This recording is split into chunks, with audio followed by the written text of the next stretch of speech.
오늘도 하나님의 말씀의 자리에 서신 우리 미랄교회 모든 성도님들 환영하고 축복합니다. 오늘 하나님께서 우리에게 주시는 말씀은 사무엘상 31장 1절에서부터 13절에 있는 말씀입니다.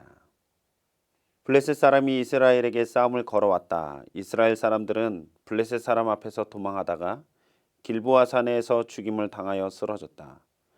블레셋 사람들은 사울과 그의 아들들을 바짝 추격하여 사울의 아들 요나단과 아비나답과 말기수아를 죽였다. 싸움이 치열해지면서 전세가 사울에게 불리해졌다. 활을 쏘는 군인들이 사울을 알아보고 활을 쏘자 그가 화살을 맞고 중상을 입었다. 사울이 자기의 무기 담당 병사에게 명령하였다. 내 칼을 뽑아서 나를 찔러라. 저 할례받지 못한 이방인들이 와서 나를 찌르고 능욕하지 못하도록 하여라. 그러나 그 무기 담당 병사는 너무 겁이 나서 찌르려고 하지 않았다. 그러자 사울은 자기의 칼을 뽑아서 그 위에 엎어졌다. 그 무기 담당 병사는 사울이 죽는 것을 보고 자기도 자기의 칼을 뽑아 그 위에 엎드려져서 사울과 함께 죽었다. 사울과 그의 세 아들과 사울의 무기 담당 병사가 이렇게 죽었다. 사울의 부하도 그날 다 함께 죽었다. 골짜기 건너편과 요단강 건너편에 살던 이스라엘 사람들은 이스라엘 군인들이 도망친 것과 사울과 그의 아들들이 죽은 것을 보고 살던 성읍들을 버리고 도망쳤다. 그래서 블레셋 사람이 여러 성읍으로 들어와서 거기에서 살았다. 그 이튿날 블레셋 사람이 죽은 사람들의 옷을 벗기러 왔다가 사울과 그의 세 아들이 길보아 산에 쓰러져 있는 것을 발견하였다. 그들은 사울의 목을 자르고 그의 갑옷을 벗긴 다음에 블레셋 땅 사방으로 전령들을 보내어 자기들이 섬기는 우상들의 신전과 백성에게 승리의 소식을 전하였다. 그런 다음에 그들은 사울의 갑옷을 아스다롯의 신전에 보관하고 사울의 주검은 벳산 성벽에 매달아 두었다. 길란 야베스의 주민들은 블레셋 사람들이 사울에게 한 일을 전해 들었다. 그래서 그들의 용사들이 모두 나서서 밤새도록 걸어 벳산까지 가서 사울의 주검과 그 아들들의 시체를 성벽에서 내려가지고 야베스로 돌아와 그 주검을 모두 거기에서 화장하고 그들의 뼈를 거두어다가 야베스에 있는 에셀나무 아래에 눕고 이레 동안 금식하였다.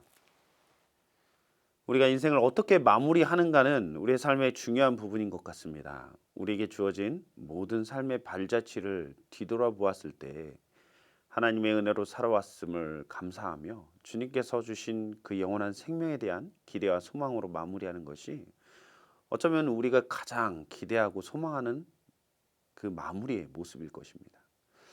그런데 오늘 등장하는 사울의 최후는 참으로 비참한 최후라고 생각할 수밖에 없을 정도로 안타까운 죽음을 맞이하는 모습을 보게 됩니다. 사울과 그의 아들들은 길보아 산에서 블레셋과의 전투 가운데 죽게 됩니다.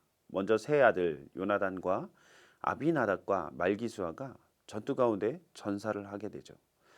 사울 또한 블레셋 병사가 쏜 화살에 맞아 중상을 입고 더 이상 회복할 수 없겠다라는 판단으로 자기의 무기 든 자에게 자기를 죽일 것을 지시합니다.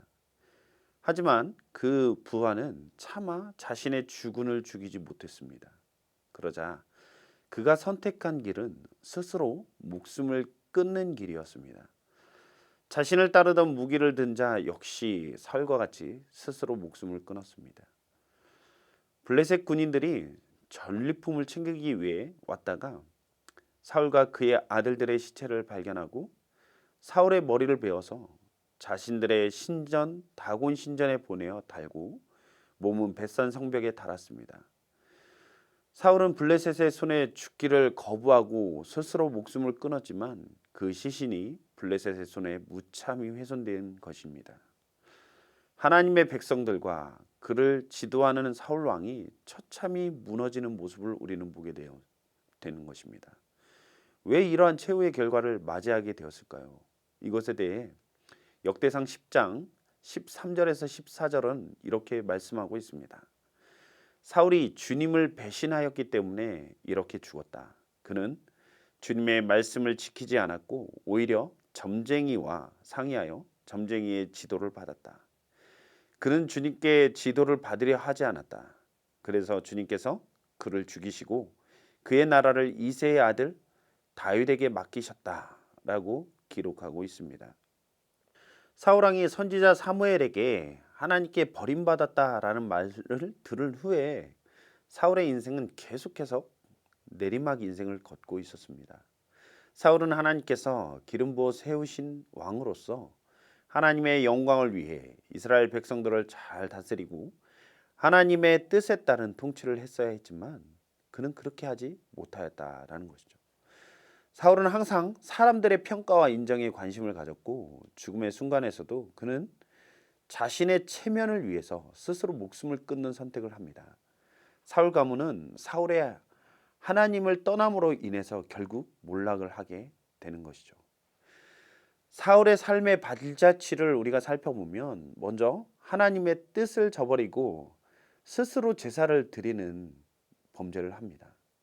아말렉과의 전쟁 가운데서 하나님의 말씀을 또한 어기고 아말렉의 왕 아각과 또한 좋은 가축들을 남겨두어서 백성들의 인정과 함께 하나님을 위한다라는 합리적 판단이라 정당화하면서 변명하는 모습을 우리에게 보여주었죠. 이러한 상황 속에서 하나님께서 자기를 대신해 이스라엘 왕으로 다윗을 세우시려 하심을 알고 다윗을 시기하고 또한 질투한 나머지 13년이라는 시간 동안 다윗을 죽이기 위해 추격하며 분노의 시간을 보내는 모습도 보여줍니다. 그리고 결국에는 하나님께서 그토록 가증히 여기시고 싫어하시는 신접한 여인을 찾아가 지도를 받는 그러한 죄도 범하게 되는 것이죠. 여러 번 사무엘을 통해서 말씀과 또한 많은 상황 등을 통해서 하나님은 끊임없이 사울에게 사인을 주셨지만 마음을 돌이켜 회개하지 않고 계속해서 하나님의 뜻과 다른 방향으로 나아가는 모습을 보여줍니다. 블레셋과의 전쟁 가운데 그의 아들들이 죽고 자신도 죽을 위기에 처해 있을 때 최후의 순간까지도 하나님보다는 사람들에게 어떻게 자신이 비춰질까를 생각하며 스스로 죽음을 선택하는 모습을 보입니다. 하나님의 백성을 다스리는 왕으로 세움을 받았다면 하나님을 향한 신앙으로서 자신에게 주어진 책임을 다하고 백성들을 하나님께 그 하나님의 영광을 위한 삶의 자리로 바른 방향으로 이끌어 주어야 했는데 그 역할을 감당하지 못한 사울. 철저히 자기만을 위한 자기 중심적인 삶을 살아갔던 것입니다. 그가 왕으로 세움을 받고 초창기에는 성령이 충만하여 예언도 하고 또 하나님의 뜻에 따랐던 적도 있었습니다. 길란 야베스 사람들이 암몬의 나하스로부터 위협 가운데 있을 때에 그는 그들을 구해 주었던 기록이 있죠. 길란 야베스 사람들이 그러한 사울의 모습을 기억하며 벳산 성벽에 걸린 사울의 시체와 그 자녀들의 시체를 밤새도록 달려가서 시체를 거두어서 장사를 지내줍니다. 하나님의 은혜 아래 살아갈 때에는 사울은 하나님의 뜻에 합당한 삶을 살아갔습니다. 그러나 하나님을 떠나 자기 중심적이고 자기 뜻에 따른 삶을 살아갈 때에 그의 인생은 내리막길을 걷게 됩니다. 방향을 상실한 인생은 아무리 열심히 노력을 하고 발버둥을 친다 한들 결국에 그 목표를 한참 벗어난 잘못된 길에 들어서는 것입니다. 하나님을 경외하고 하나님의 뜻에 따라가는 우리 미랄교회 모든 성도님들의 삶이 되기를 간절히 소망합니다. 어렸을 때 운동장에 금을 긋고 게임을 준비하던 생각이 납니다. 반듯하게 그리려고 땅을 보면서 그리지만 항상 뒤돌아보면 삐뚤빼뚤한 그리고 방향과는 전혀 다른 모습으로 그려져 있곤 했습니다. 금을 반듯하게 그릴 수 있는 방법은 무엇입니까? 목표를 바라보고 그려나가는 것입니다. 인생의 뒤를 돌아보았을 때 조금은 삐뚤삐뚤했더라도 바른 방향으로 나아갈 때 결국 마침내 주님이 원하시는 삶의 마지막에 서 있는 우리 모두가 되기를 간절히 소망합니다. 인생의 매 순간 하나님을 경외하며 하나님의 뜻에 따라갈 때에 하나님의 이끄신 대로 하나님 원하시는 방향대로 나아갈 줄로 믿습니다. 과거엔 뜨거웠다고 하나님을 기쁨으로 예배 드렸던 때도 있었다고 그 옛 기억으로 마치 추억으로만 간직하고 있는 신앙이 아니라 지금 현재를 하나님과 깊은 교제 가운데서 하나님의 뜻대로 살아가는 우리 미랄교회 모든 성도님들의 삶이 되기를 간절히 축복합니다. 기도하시겠습니다. 사랑의 하나님, 너무나도 감사합니다. 오늘 사울의 최후의 모습을 보면서 우리의 삶을 되돌아보게 하시니 너무나도 감사합니다. 매 순간 하나님의 은혜로 살아가고 있음을 고백하며 또한 하나님 주시는 그 은혜와 또한 하나님 살아갈 방향대로 믿음으로 나아가는 우리 미랄교회 모든 성도님들의 삶이 될 수 있도록 주님 인도하여 주시옵소서. 사울과 같이 자기 중심적인 삶이 아닌 하나님 영광을 위해 귀하게 쓰임받는 오늘 하루 그리고 우리의 인생이 되기를 간절히 소망하오니 주님 끝까지 붙들어 주시고 주님 그 영원한 생명 가운데로 우리가 나아갈 수 있도록 인도하여 주시옵소서. 이 모든 말씀을 우리 주 예수 그리스도의 이름으로 기도했습니다. 아멘.